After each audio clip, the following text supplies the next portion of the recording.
नमस्कार दोस्तों, मेरे YouTube channel advocate Jagjit Kumar Bhatt में आप सभी का स्वागत है दोस्तों। और आज हम बात करने जा रहे हैं दोस्तों जो कल किस तरीके से ताजमहल है या तजो महल है, और तजो महल के अंतर्गत एक ज्योतिर्लिंगा थी लॉर्ड शिवा की, उसी पर एक पिटिशन गई थी। डॉक्टर रजनीश सिंह करके कोई है बीजेपी IT सेल को, उनका पिटिशन लेकर के गए थे कि ये जो है 20 दरवाजे जो ताजमहल के अंदर जिन्हें लॉक करके रखा गया है अब तक, उसे खोला जाए।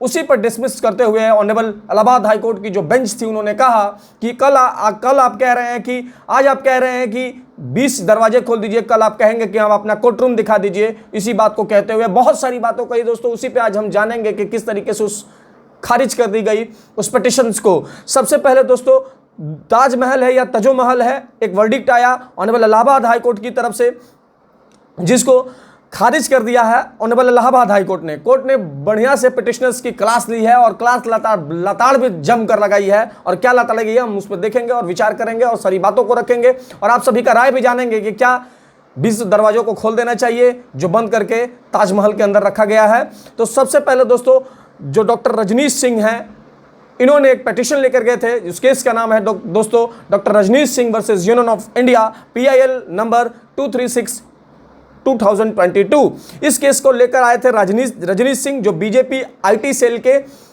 अयोध्या यूनिट के मेंबर हैं। वो लेकर के आए और बोला कि जो ताजमहल के अंदर उसके 20 रूम्स हैं जो सील किए गए हैं, उसे ओपन करके कर दिया जाए, ताकि, और उन्होंने यह भी बताया कि यह जो हिस्ट्री पढ़ाई गई है वो गलत है। बहुत सारे हिस्टोरियंस को उन्होंने जो है देते हुए हवाला कोर्ट में बताया कि PNO जो हिस्टोरियंस हैं, उन्होंने इस बात पर लिखी है। बहुत सारे हिस्टोरियंस का उन्होंने बात बताया दोस्तों, और कहा, कोर्ट में बताया और कहा कि ये जो ताजमहल है ये तजो महल हुआ करता था, इसमें लॉर्ड शिवा की थी। उसी पे उन्होंने कहा कि 20 दरवाजों को खोलना चाहिए था, जिसको लेकर के ये प्ली लेकर के वो आए थे।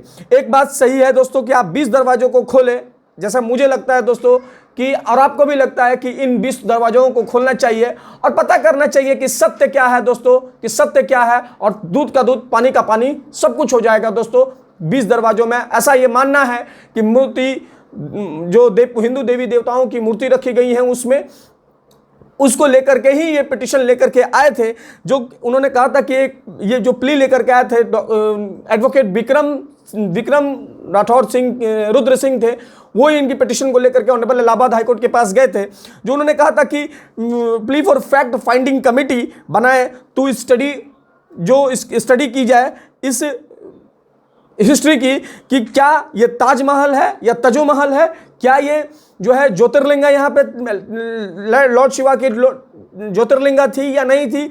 इसी फैक्ट फाइंडिंग कमेटी को गठन करके, और वो प्ली में कहना चाह रहे थे, पिटिशन में कहना चाह रहे थे कि ये जो है करना चाहिए, आप तो उस रूम को आपको खोल देना चाहिए, और इस तभी जाकर के सभी लोगों के पास सत्य आएगी और सत्य बातें आएंगी कि क्या वहाँ लॉर्ड शिवा की मंदिर थी, क्या वहाँ पे पहले से मकबरा था, क्या वहाँ पे जो है दोस्तों हिंदू देवी देवताओं की मूर्ति है या नहीं है।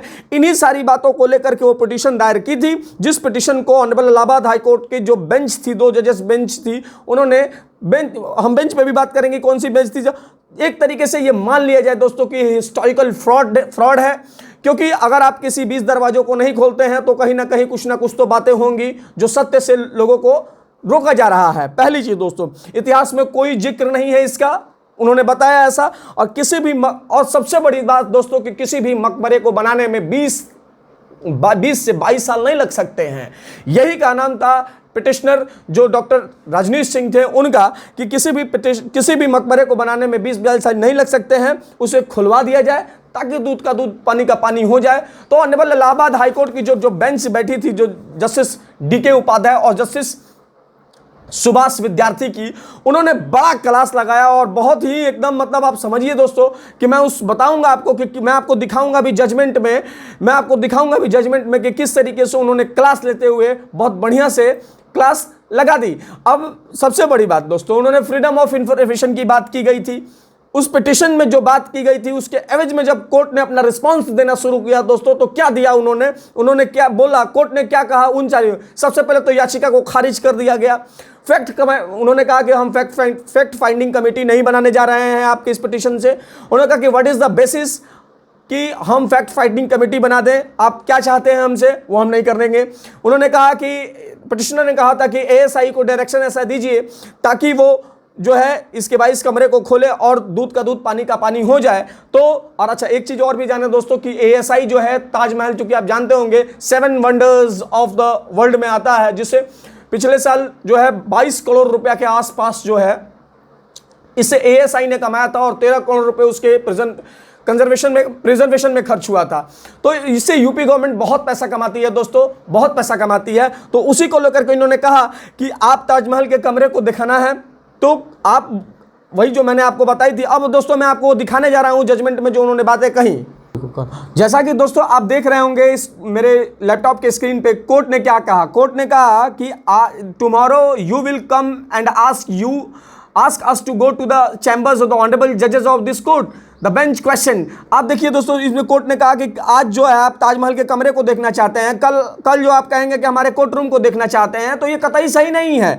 और कोर्ट ने यह भी कहा कि आपने पीआईएल सिस्टम का पूरा मजाक बना के रख दिया है। पिटिशनर अब इतना तक कहा कोर्ट ने, और कोर्ट ने यह भी कहा कि ये जो डिबेट्स हैं दोस्तों, जैसा कि आप रेड पे देखा होगा आपने टिक किया, it make it's clear that my concern is about the close rooms, we will should know there behind the rooms the petitioner submitted, please allow me to go to the rooms and research them. इन्होंने यह भी कहा कि हमें जो है allow कर दीजिए और हमें रूम दिखाया जाए। तो कोर्ट ने कहा कि देखिए, कोर्ट ने यह भी इनसे कहा कि such debates are meant for drawing room not for a court of law.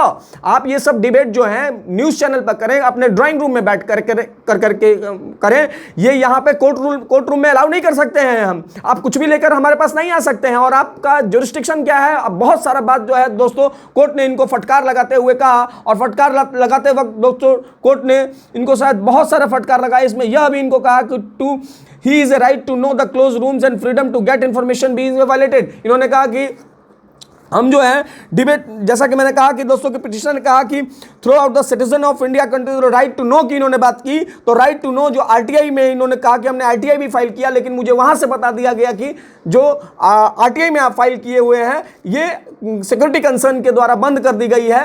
तो फिर कोर्ट ने कहा कि आपका ग्राउंड क्या है, उन सारी भी चीजों को मैं दोस्तों आपको बताने जा रहा हूं।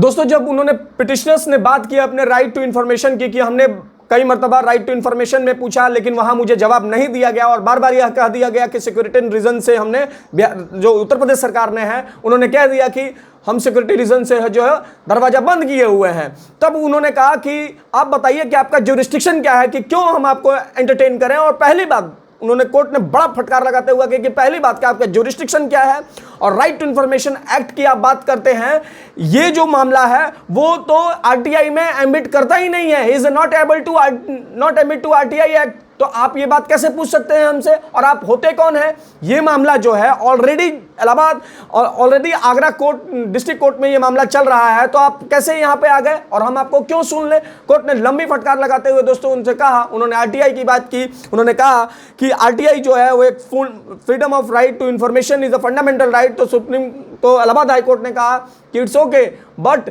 आपका कोई फंडामेंटल राइट वायलेट होता है तो जो है हम रिट इशू कर सकते हैं, मैंडेटस इशू कर सकते हैं। आप कहेंगे तो दोस्तों हम किसी दिन रिट पर भी आप सभी को बता देंगे कि कितने प्रकार की रिट होती है और कब कब कौन सी रिट इशू होती है, वो भी एक अलग विषय है। तो सबसे पहले इलाहाबाद हाई कोर्ट ने यह कहा कि आपका कोई फंडामेंटल राइट हो तो हम उस पर इशू करेंगे, और आप यहां तो आपका कोई जुरिस्डिक्शन नहीं है तो हम कैसे आपको इंटरटेन कर लें।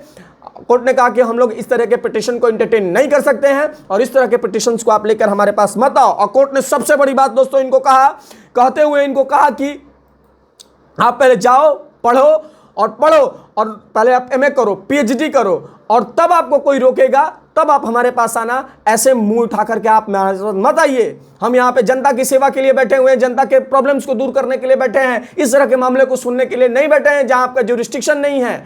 तो कोर्ट ने लंबी फटकार लगाते हुए दोस्तों कहा कि इस तरह की बातें जो हैं नहीं की जा सकती हैं। That's your not right, it's your not fundamental right. और कंप्लीटली दोस्तों कोर्ट ने कहा it is a completely non justiciable issue. Court ने कहा कि इसमें क्या हम फैसला सुनाएं, इस तरह का आप बात लेकर के आए हुए हैं हमारे पास। दोस्तों ये बातें मैं आप सभी को कह रहा हूं कि जैसे कि पीआईएल का लेकर के भी कोर्ट ने कहा कि आप पीआईएल का दुरुपयोग कर रहे हैं। दोस्तों जानते होंगे कि पीआईएल जस्टिस भगवती की देन है, जो पब्लिक के किसी मैटर को लेकर के जाया जा सकता है कोर्ट में। जैसे मान लीजिए आपके घर के आगे कोई रोड है, रोड पे कोई इंक्रोचमेंट कर लिया तो आप पब्लिक इंटरेस्ट लिटिगेशन फाइल करके ऑनरेबल इलाहाबाद किसी भी कोर्ट को इशू कर सकते हैं, आर्टिकल 32 में, आर्टिकल 226 में। तो कमेंट बॉक्स में दोस्तों राय जरूर दें कि क्या ताजमहल की वो 20 जो दरवाजे हैं उनको खोलना चाहिए। अगर खोलना चाहिए तो क्या ये लोगों का नहीं जानना चाहिए कि उसकी सरकार को खोलना चाहिए। जब खोलेगी सरकार तो दूध का दूध पानी का पानी हो जाएगा। दोस्तों सबसे बड़ी बात दोस्तों कि ताजमहल जो है 22 वंडर्स में आता है, और 7 वंडर्स में वर्ल्ड के आता है, तो उसे बहुत सारी हमारे पैसे का भी आता है। तो ये बहुत बड़ी बात है दोस्तों। भारत में बहुत सारे मंदिर हैं, नो डाउट बहुत सुंदर सुंदर मंदिर हैं, लेकिन दोस्तों मेरा मानना है कि कहीं ना कहीं दरवाजा को खोलना चाहिए, तभी जाकर दूध का दूध पानी का पानी होगा। कमेंट बॉक्स में दोस्तों राय जरूर दें। धन्यवाद दोस्तों। आपको वीडियो कैसा लगा शेयर करें, सब्सक्राइब करें। धन्यवाद दोस्तों, धन्यवाद।